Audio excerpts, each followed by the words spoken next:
আসসালামু আলাইকুম গাইস, আজকে আমরা আসছি চট্টগ্রাম ক্রিকেট স্টেডিয়াম মাঠে। দেখুন চট্টগ্রাম স্টেডিয়াম মাঠটা কীরকম। অনেক বছর আগে খেলা চলতো, এখন চলে না।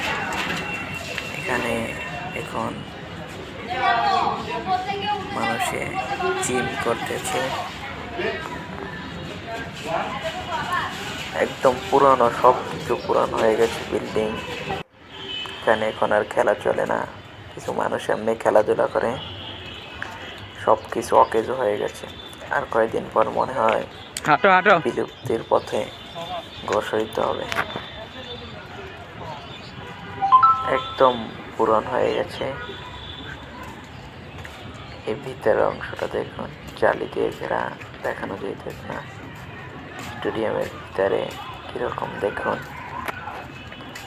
চট্টগ্রাম স্টেডিয়াম দেখেন। এই যে কিছু মানুষ আছে খেলাধুলা করে, মাঠটা একদম অকেজো হয়ে গেছে। সময় অনেক তারপর অনেকদিন হচ্ছে, অনেক বছর এখানে খেলা করে। ওই যে বাতি, এই একটা বাতি একদম অপ হয়ে গেছে। মাঠের ভিতরে। ধন্যবাদ বন্ধুরা, আমাকে সাবস্ক্রাইব করবেন, লাইক দিয়ে শেয়ার করুন।